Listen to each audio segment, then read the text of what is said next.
안녕하세요. 감동사연 채널 왈칵입니다.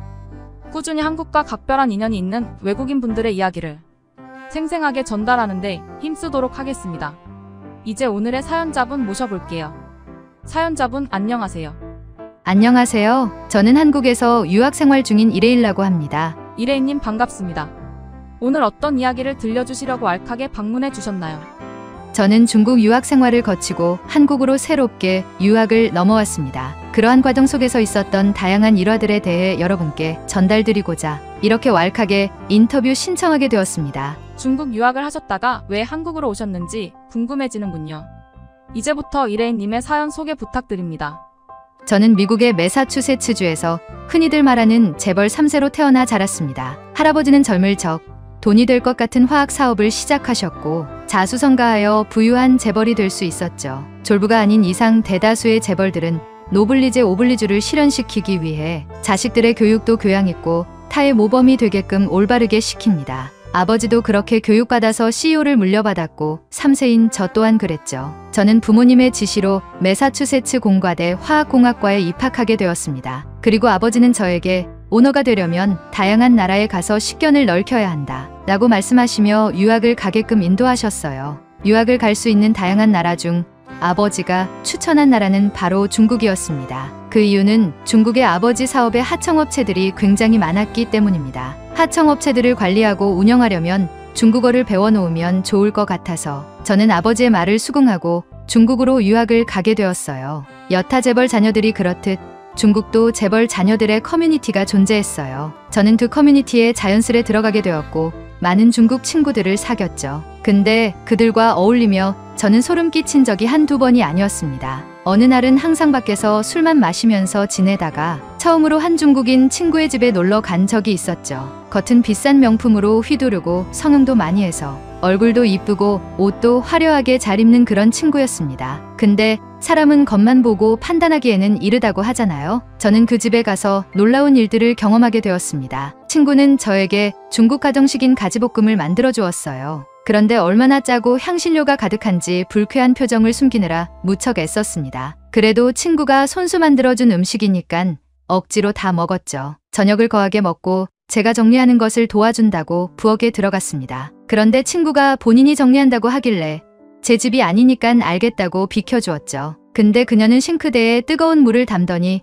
퐁퐁 두 방울을 풀기 시작했어요. 그리고 그녀는 다 먹은 그릇을 싱크대에 담그더니 몇 번 슥슥 휘저어 빼고 식기를 식기대에 올려놓는 것이 아니겠어요? 가지볶음이 되게 기름졌는데 그 기름기 누른 때가 그릇에 그대로 묻어있는 것입니다. 저는 너무나 충격받아서 그녀가 그러고 화장실로 간 사이 그 그릇을 식기대에서 다시 꺼내어 뽀득뽀득하게 기름때를 제거하고 있었어요. 그 순간 화장실에서 그녀가 나오더니 생난리를 치는 게 아니겠어요? 자기가 씻은 그릇이 더럽냐며 왜 그렇게 유난을 떠냐며 저를 향해 입에 담지도 못할 중국 욕을 섞어가면서 뱉더군요. 저는 너무 놀라서 미안다며 닦던 그릇을 대충 물에 씻어서 식기를 제 자리에 가져다 놓았습니다. 그뿐만이 아닙니다. 그렇게 서먹하게 그곳에서 자고 일어난 아침이었어요. 일어나서 양치를 하려고 화장실에 들어가니 그 친구가 제가 가지고 온 칫솔과 똑같이 생긴 칫솔로 양치질을 하는 게 아니겠어요? 내 거랑 똑같은 칫솔 쓰네? 저는 신기해서 이렇게 말했습니다. 아침에 보니 못 보던 칫솔이 있어서 썼어. 이거 너 거였어? 그 소리에 저는 2차 충격을 받았죠. 못 보던 칫솔이 있으면 저에게 물어보던지 해야지. 막무가내로 남의 칫솔을 쓰는 게 어딨나요? 이게 말이 되나요? 그리고 아주 고급진 오피스텔이었음에도 불구하고 샤워할 때 누런 물이 샤워기에서 나오는 겁니다. 말도 안 된다고 생각해서 저는 친구에게 말했습니다. 근데 친구는 또 저에게 유난 떤다는 듯한 썩은 미소를 짓더니 뭐 그 정도 누런 것 가지고 얼굴이 사색이 되냐는 거예요. 중국인들은 다 그런 물로 샤워한다고 좀 쿨해지라고 저한테 말하는 겁니다. 저는 그녀의 말과 행동이 너무도 충격적이고 더러웠지만 꼭 참아내었습니다. 어릴 적 교육받았던 인내심 기르기 10계명을 머릿속으로 되뇌죠. 근데 제 인내심이 완전히 부서지게 된 사건이 하나 발생하게 됩니다. 그 친구 집 사건이 발생한 지 일주일 후에 일어난 일이었습니다. 주말에 중국인 친구 2명과 함께 백화점 쇼핑을 갔었습니다. 근데 갑자기 일주일 전에 놀러 갔던 집 주인 그 친구가 소변이 마렵다면서 길 가다 말고 모서리 길로 빠지는 것입니다. 그리고는 바지를 내리고 그냥 쉬야를 누는 게 아니겠어요? 저는 그걸 보고 소리를 질렀습니다. 아무리 모서리 길이라고 했지만 사람이 지나가면 떡하니 다 보이는 길이었거든요. 노블레스 오블리주를 실현해야 하고 공중도덕의 모범을 모여야 하는 재벌집 자식이 저런 흉물스러운 행동을 한다는 게 제 입장에서는 도저히 이해가 안 되는 것입니다. 그때 제 인내심은 바닥까지 치달아서 떨어져서 그녀에게 화를 내기 시작했습니다. 근데 오히려 같이 있던 다른 친구가 그녀의 편을 들면서 저보고 네가 그렇게 잘났냐며 중국에서는 다들 이러는데 왜 너 혼자 소란이냐? 별것도 아닌 걸로 화낼 거면 그냥 너네 나라로 돌아가라라는 거예요. 저는 이들과 도저히 말이 통하지 않겠다 싶어 바로 집으로 돌아왔죠. 그리고 급하게 아버지에게 전화하여 여기서 도저히 못 있겠다고 했어요. 자초지종을 다 설명했더니 아버지는 지금 바로 귀국하라고 하더군요. 노상방뇨를 일상으로 생각하고 중화사상에 찌들어 있는 중국인들을 더 이상 보고 싶지 않았습니다. 이레인님 참 잘하셨습니다. 저 같아도 오래 그곳에 있지 못했겠어요.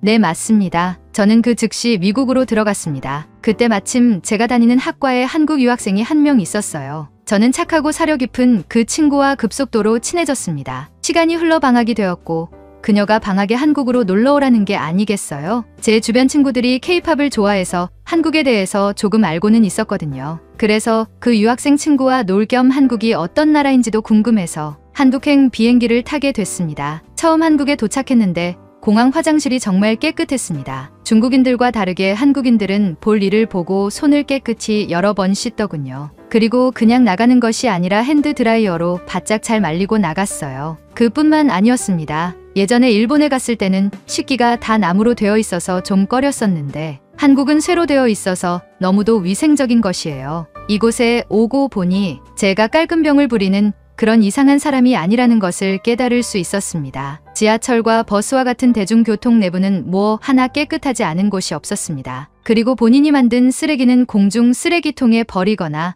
다 자기가 챙겨가더군요. 근데 이런 한국의 깨끗함에 반해 있다가 저를 실망시킨 무언가를 본 적이 있었어요. 친구가 한강 구경을 시켜주겠다 해서 같이 놀러 갔는데 본인 쓰레기를 치우지 않고 가는 사람을 목격하게 된 것입니다. 저는 그걸 보고 한국도 똑같구나 생각했죠. 그때 마침 제가 다니는 학과에 한국 유학생이 한 명 있었어요. 근데 순간 그 쓰레기를 버린 사람들 입에서 중국말이 튀어나오는 게 아니겠어요? 그때서야 제 실망감의 원천은 역시 중국인이었구나 싶었죠. 한국인들은 집도 맨발로 지내는 문화라서 그런지 청소도 엄청 열심히 하더군요. 그리고 진짜 샤워도 자주 해요. 한국인들은 몸에서 냄새도 안 나는데 왜 이렇게 자주 씻는지 저는 친구에게 물어봤어요. 글쎄, 조금이라도 땀 냄새가 나면 상대방에게 피해를 줄 수 있어서 그렇지 않을까? 라고 친구는 대답했습니다. 그 말을 듣고 괜스레 나한테 냄새가 나지는 않는지 한 번 더 체크하기도 했어요. 한국인들은 안 좋은 채취가 없으니 향수를 뿌려도 온전히 향수 본연의 향만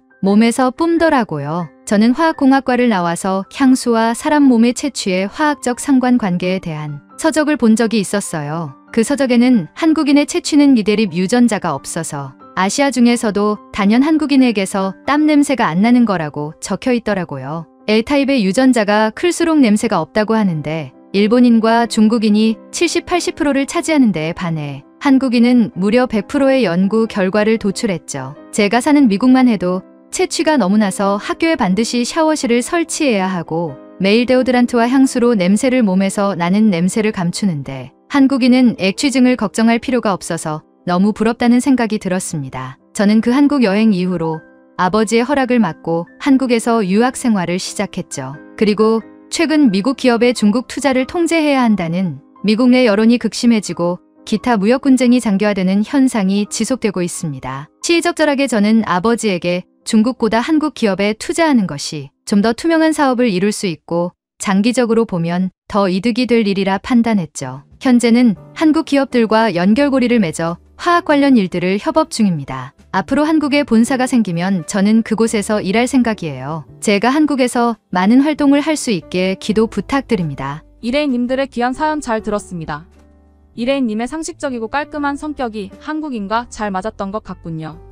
본인의 편의를 위해 남에게 폐를 끼치는 행동은 어느 누가 해도 안 되는 것입니다. 지금까지 의감동 사연 채널 왈칵이었습니다. 감사합니다.